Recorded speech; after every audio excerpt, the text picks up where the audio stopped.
Hi guys, my name is Christian. Hopefully you are all doing well and welcome to my channel.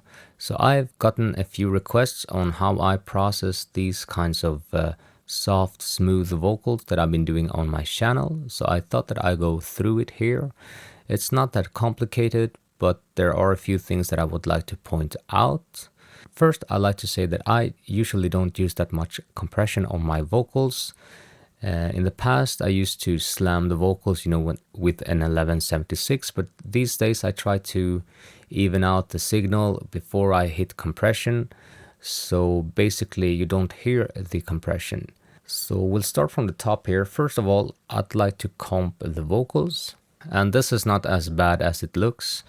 The vocals here is probably 2 or 3 takes altogether, but I've cut away excessive breaths and just to clean up the vocals so it sounds good. Then one of the most important things that I do before I start to add compression is that I ride the clip gain function in Pro Tools. So as you can see here, a phrase here is a bit higher, a bit lower, and here is the chorus where I move up in my singing range, so I naturally become a bit louder. So I'll show you guys what it sounds like as it is now. Oh, when darkness comes and pain is all around. So this is basically just to even out the natural dynamics of the voice. And of course this takes time, but I think it's definitely worth it. And then I'll throw in some autotune here. And of course this is genre dependent, so do whatever feels right for you. And then I'll use an EQ, and it's hard to generalize with EQs. It's so source dependent and microphone dependent. In this example I used a Wunder CM7 Suprema microphone, which is a U47 clone, and a U47 is quite low mid heavy, so I've cut out some low end and low mids. When you're down and out, you're on the street. When evening falls so hard, I will come. But as you can see, nothing crazy. I think if the raw vocals are good, you shouldn't have to do a lot. And then I use the Waves plugin vocal writer, which also is a volume automation plugin, and I tend to use it in the ±2 dB range. I've done a bit more here. I probably just did it on the fly, felt good about it. But if you want to be safe, you can stay in the 2 to 4 dB range, and it will look something like this. When evening falls so hard, I will comfort you.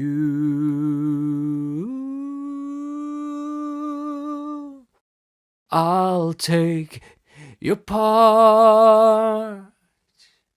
Oh, when darkness comes and pain is.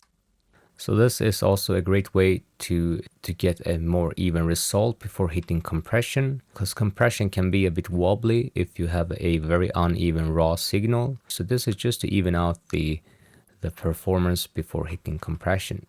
And then I typically use a 1176 plugin. I think the Waves CLA package is great, but you can use whatever 1176 plugin you prefer. And I tend to use the fastest attack, so this is mainly just to catch the peaks, and the release can be somewhere from 7 to 5, and this is modeled as the vintage, so 7 is the fastest as it will go, and it will look something like this. When evening falls so hard, I will comfort you. So just like 1 to 3 dBs to catch the peaks. This will smooth out the compression if you use an opto in a later stage. And I really like the CLA 3A, which is a solid state version of the LA 2A. And this is just a bit more transparent in its compression and has a nice mid-forward push, which I like. So sometimes I compress with it a tiny bit, sometimes I only use it to color the signal. When evening falls so hard, I will comfort you.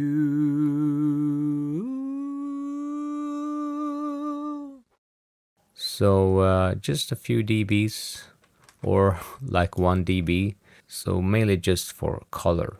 And I tend to work with compression in layers, so each compressor will take just a tiny bit, and then in my experience, you know, the end result will be a lot more smoother than just clamping down 10 dBs with one compressor. And sometimes I use the CLA 2A. It's a bit colored. Sometimes I like it, sometimes I don't. I think I used it on these vocals. When darkness comes and pain is all around like a... So in this example, I used it only as a color box. It is a tube compressor, so you'll get some harmonics in there and some low mids because it's a LA2A compressor. And I know that I used in the final result, I used my CL1B hardware, which is also a tube opto compressor, but a lot more transparent than an LA2A. So this is a technique that I've developed over the years. I'm very fond of using multiband compressors on practically all of my buses, and I tend to use it as more of a dynamic controller than an actual compressor. The typical use is to use it on guitars, you know, to clamp down on palm mutes a couple of dBs, but I tend to use it, as you'll see here, so the signal will always exceed the threshold, so you compress all the time, and then I play around with the attack and release times to sculpt the mix.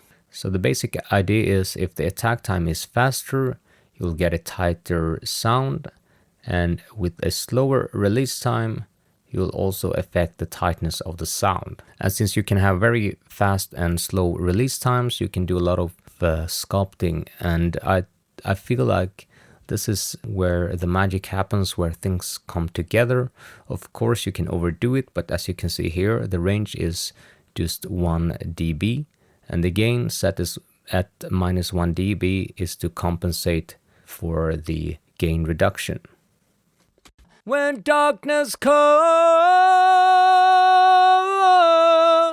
and pain is all around like a bridge over troubled water.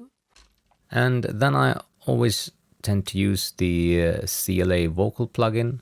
I know these kind of do-it-all plugins get a lot of shame on forums and stuff, but I think these plugins are usually overlooked. Sometimes I use the EQ settings here, sometimes I turn them off.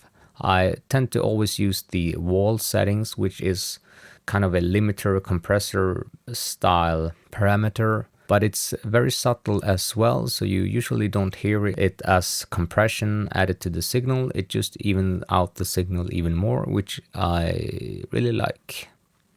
And the effects are also nice. Sometimes I use the tight settings, sometimes the large setting, depending on the style of the song, etc. And the delays are also nice.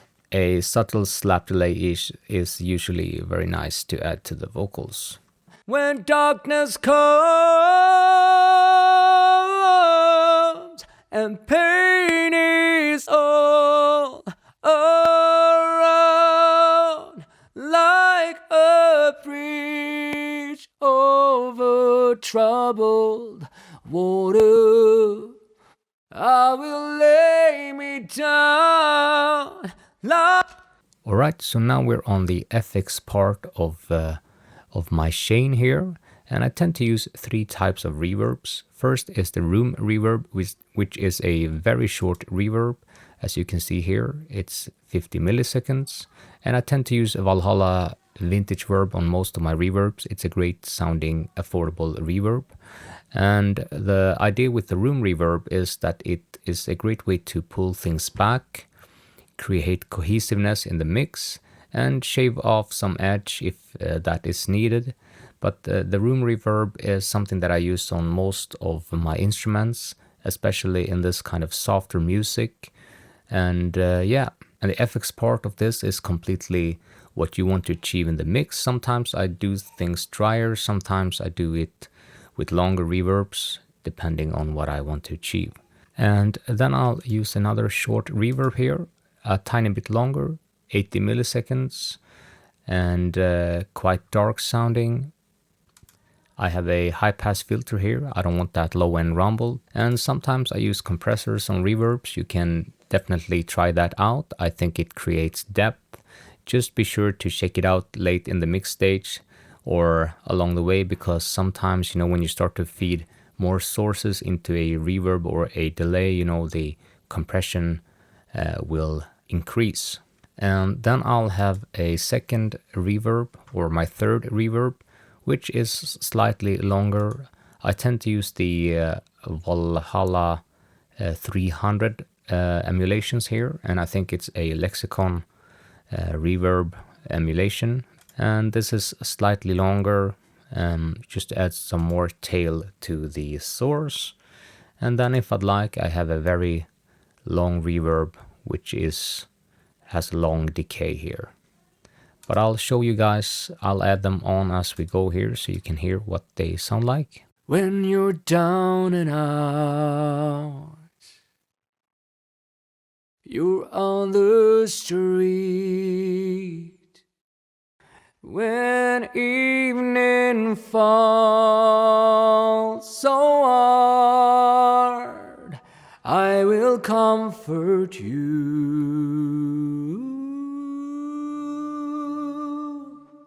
I'll take your part.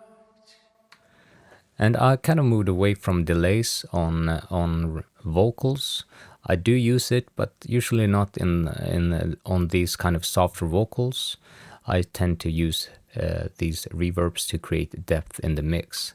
And one final tip, if you have a certain phrase that needs some more space, you can automate a reverb, a very long reverb, as you can see here. I'll show you here, and this is the automation line up here.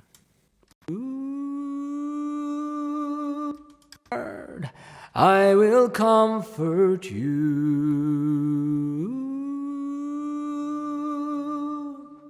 Just to create a nice ending to a certain phrase, you can play around with that as well. But that is basically it. If you have any questions, hit me up in the comment section. And if you like this kind of content, give me a thumbs up, and hopefully I'll see you guys around.